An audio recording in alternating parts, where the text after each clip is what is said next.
Take a moment and think about the last time your stomach didn't feel quite right. Maybe it was bloating that seemed to appear after every meal. Maybe it was diarrhea that lasted longer than you expected. Or perhaps you've been dealing with stomach cramps, unusual fatigue, or changes in your bowel habits and simply assumed it was stress, getting older, or something you ate. Now consider another possibility. What if those symptoms weren't caused by your diet alone? What if they weren't simply irritable bowel syndrome or a stomach virus? What if, in some cases, they were caused by an organism quietly living inside your intestines, one that doesn't belong there at all? Most people hear the word parasite and immediately think of tropical rainforests or faraway countries. But that's one of the biggest myths we'll clear up today. While intestinal parasite infections are much less common in the United States than in many parts of the world, they still occur every year. People can become infected after international travel, drinking contaminated water while camping, eating contaminated food, or through close contact in places where infections spread more easily, such as childcare settings. The good news is that most digestive problems are not caused by parasites. The challenge is recognizing the situations when they might be. I'm Dr. John, and today we're separating medical facts from internet myths about intestinal parasites.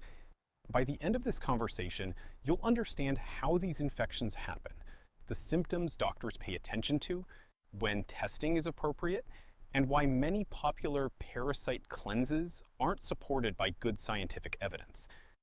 There's one symptom that surprises many people because it doesn't even seem related to digestion.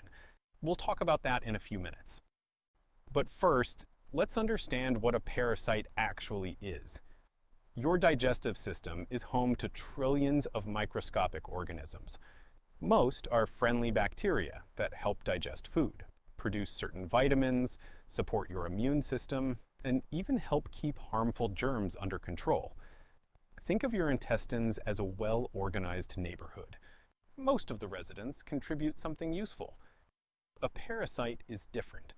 Instead of helping the neighborhood, it moves in uninvited, takes resources meant for someone else, and depends on your body to survive. Some parasites are so tiny they can only be seen under a microscope. Others, such as certain intestinal worms, are much larger. Fortunately, those larger worm infections are relatively uncommon in the United States. Another important point is that not all parasites behave the same way. Some stay inside the intestines. Others spend part of their life cycle traveling through the body before returning to the digestive tract. Some attach themselves to the intestinal lining. Others float freely inside the intestines while feeding and reproducing. Because they behave differently, they don't all cause the same symptoms. That's one reason diagnosing these infections isn't always straightforward. Let's talk about one of the parasites physicians in the United States diagnose most often. It's called Giardia. You don't need to remember the name. Just remember where people commonly encounter it.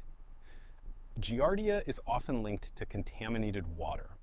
It's sometimes called the beaver fever parasite because outbreaks have occurred after people drank untreated water from lakes, rivers, or mountain streams during hiking and camping trips. Crystal clear water may look perfectly clean, but appearances can be deceiving. Microscopic organisms don't change the color or taste of water. That's why experienced hikers treat or filter their drinking water, even when it looks fresh. Once Giardia reaches the small intestine, it begins interfering with one of your body's most important jobs, absorbing nutrients. Picture the inside of your small intestine as a thick, plush carpet. Instead of fibers, it's covered with millions of tiny finger-like structures called villi. These villi dramatically increase the surface area available to absorb vitamins, minerals, fats, proteins, and carbohydrates from every meal. Now imagine pressing that plush carpet flat. There's less surface available to do its job. That's similar to what happens when Giardia irritates the intestinal lining. Food still passes through. Absorption still happens, just not as efficiently. That's why many people develop watery diarrhea, bloating, gas, stomach cramps, nausea, and sometimes unintended weight loss if the infection continues long enough. Some even notice that dairy products suddenly upset their stomach. This can happen because the irritated intestinal lining temporarily has trouble digesting lactose, the natural sugar found in milk. Fortunately, this usually improves after the intestine heals. Giardia isn't the only parasite doctors encounter. Certain intestinal worms can also infect people, although they're much less common in developed countries. Some are acquired through contaminated soil, others through undercooked meat or fish. Some feed on nutrients moving through the intestines. Others attach to the intestinal wall. Hookworms are a good example. Instead of simply sharing your food, they attach to the lining of the small intestine and feed on small amounts of blood. The blood loss is usually slow. You wouldn't notice obvious bleeding, but over weeks or months, it may contribute to iron deficiency anemia. Someone might visit their doctor complaining of fatigue, weakness, or becoming short of breath while climbing stairs. Blood tests reveal low iron. Only then does further testing uncover the real cause. This illustrates something important. The symptoms of a parasite aren't always limited to the stomach. Sometimes the digestive system is where the problem begins, but the effects appear somewhere else. Now let me tell you about someone we'll call David. David is 65 years old and recently retired. He enjoys taking his grandchildren camping every summer. During one trip, they fill their water bottles from a mountain stream. The water looks crystal clear. Several days later, David develops diarrhea. He assumes it's food poisoning. After a week, the diarrhea improves slightly but never completely disappears. Now he's constantly bloated. He's losing weight without trying. His energy isn't what it used to be.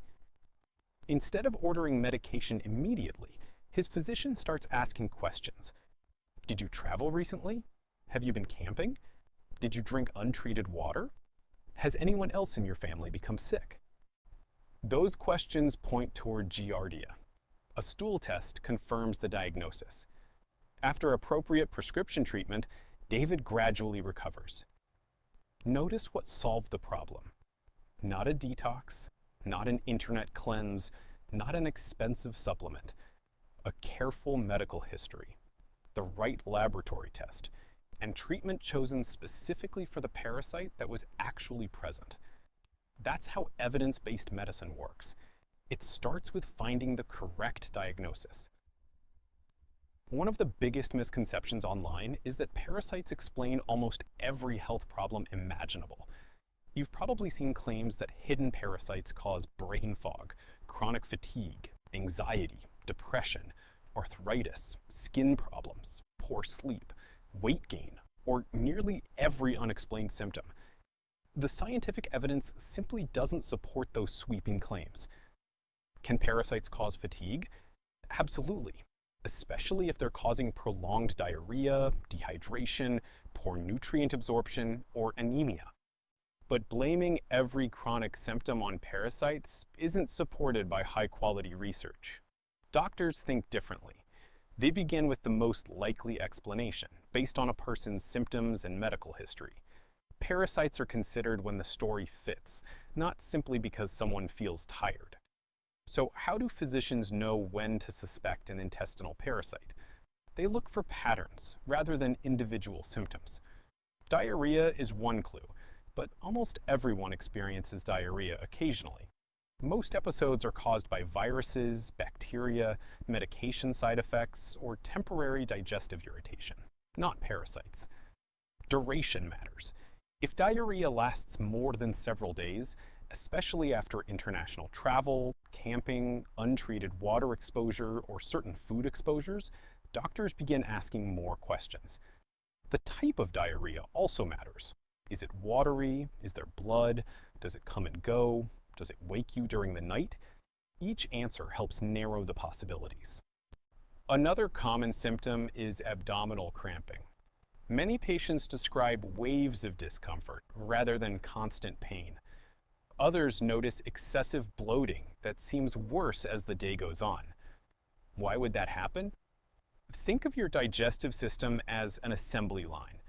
Every meal is supposed to be broken down, absorbed, and moved along efficiently.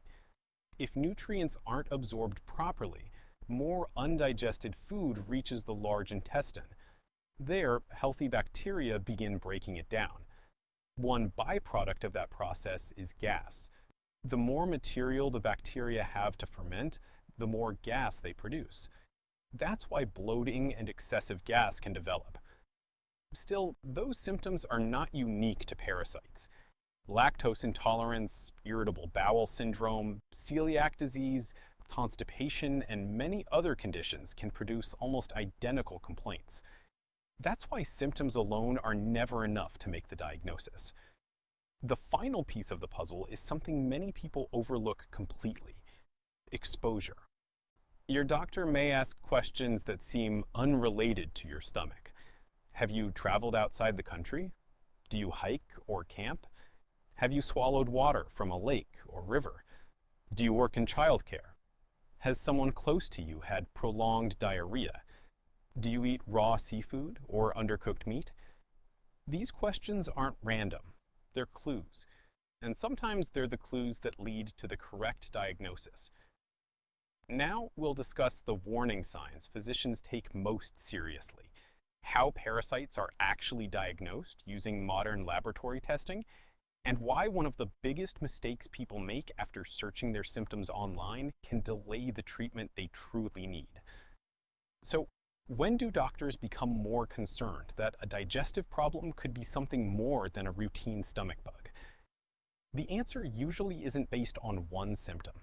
It's based on a combination of symptoms, how long they've lasted, and whether you've had an exposure that increases your risk. Let's start with diarrhea. Most cases improve within a few days and never require specialized testing. But when diarrhea continues for more than a week, keeps coming back, or develops after international travel, camping, or drinking untreated water, your healthcare provider may consider testing for parasites. Weight loss is another clue. Many people assume every parasite causes dramatic weight loss. That's not true. Some people lose very little weight, while others lose several pounds because ongoing diarrhea and poor nutrient absorption make it difficult for the body to get enough nutrition. Persistent fatigue can also develop. This isn't because parasites steal all your energy, as some websites claim. It's usually the result of dehydration, reduced nutrient absorption, or in certain infections, iron deficiency anemia. When your immune system has been fighting an infection for weeks, that effort alone can leave you feeling drained. Another symptom doctors pay close attention to is dehydration. Diarrhea causes your body to lose both water and important minerals called electrolytes. These minerals help your muscles, nerves, and heart function normally. For older adults, this deserves special attention. As we age, our sense of thirst becomes less reliable. Some medications, including diuretics used for high blood pressure or heart failure, can increase fluid loss even further. That's why prolonged diarrhea can become much more serious in someone in their 70s than in someone in their 20s. If you develop severe diarrhea, along with dizziness, confusion, a very dry mouth, reduced urination, persistent vomiting, high fever, blood in the stool, or severe abdominal pain, those symptoms deserve prompt medical evaluation. They don't necessarily mean you have a parasite, but they do mean your body needs medical attention. Another question patients often ask is, can I have a parasite without knowing it? In some cases, yes. Certain infections produce only mild symptoms, and occasionally people have none at all. Others don't become noticeable until weeks after the original exposure. That's one reason doctors ask detailed questions about activities that happened a month or even several months earlier. Now let's talk about how these infections are actually diagnosed. Years ago, diagnosis relied mostly on looking for parasites under a microscope. Today, many laboratories use advanced molecular tests that can detect tiny amounts of parasite DNA. Others identify proteins called antigens that are unique to specific parasites. Sometimes your doctor may ask for more than one stool sample. That isn't because the first test was done incorrectly. Some parasites aren't released into the stool every day. Testing samples collected on different days improves the chances of finding them if they're present. Think of it like checking the weather by looking out your window once versus several times throughout the day. A single observation doesn't always tell the whole story. Now, let's address one of the biggest myths on the internet. You've probably seen advertisements promoting parasite cleanses. Many promise to remove hidden parasites overnight using herbal supplements, detox drinks, or restrictive diets. The problem is that these claims aren't supported by strong clinical evidence. Some of these products act as powerful laxatives. After taking them, people often notice mucus or intestinal material in the toilet and assume parasites have left their bodies. In reality, appearance alone cannot confirm a parasitic infection. Only appropriate laboratory testing can do that. Prescription antiparasitic medications are very different.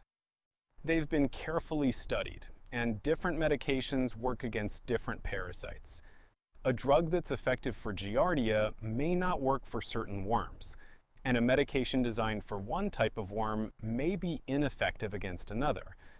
That's why identifying the specific parasite is so important before treatment begins, whenever possible. Once treatment starts, many people begin improving within several days, although complete recovery may take longer. Remember those tiny villi lining the small intestine? If they've been irritated for weeks, they need time to heal. It's similar to recovering from a sprained ankle. The injury may stop getting worse quickly, but normal function returns gradually. Supporting recovery is just as important as eliminating the infection. Staying well hydrated is one of the simplest but most effective steps. If diarrhea has been significant, your healthcare provider may recommend oral rehydration solutions because they replace both fluids and electrolytes more effectively than plain water alone. Eating balanced, easy-to-digest meals can also help while your digestive system recovers. Some people temporarily find dairy products harder to tolerate after Giardia because the damaged intestinal lining needs time to produce enough lactase, the enzyme that digests milk sugar. Fortunately, this usually improves as healing occurs. Many viewers also ask about probiotics.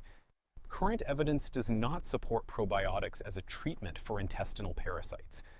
Some studies suggest certain probiotic strains may help restore the balance of healthy gut bacteria after gastrointestinal illness, but they should never replace proven antiparasitic medications when an infection has been confirmed.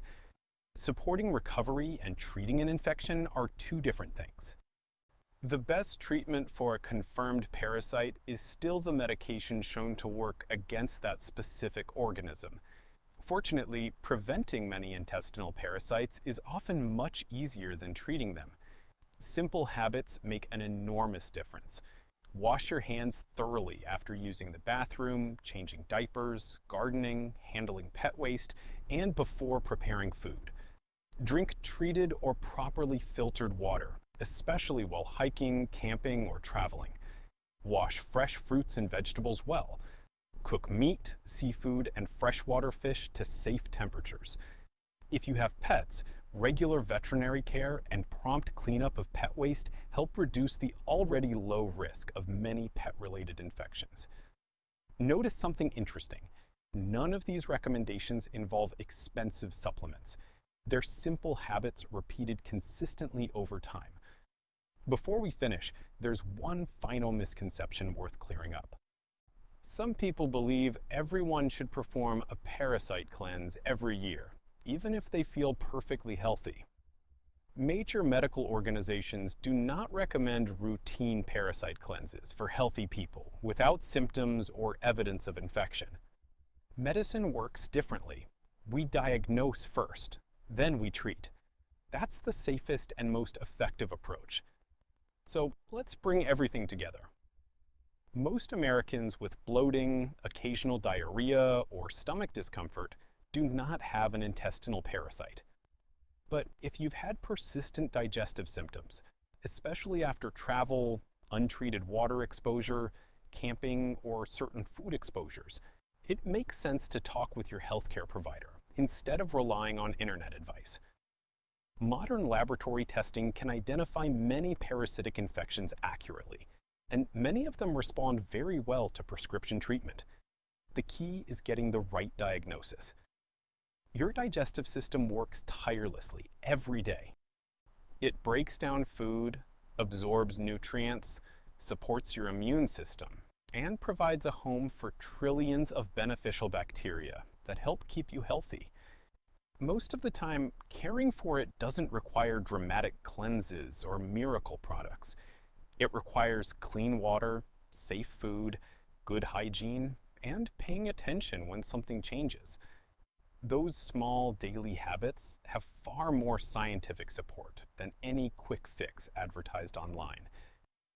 If today's conversation helped you better understand intestinal parasite infections and separate medical facts from common myths, we'd love to have you join us here at The Calming Cure.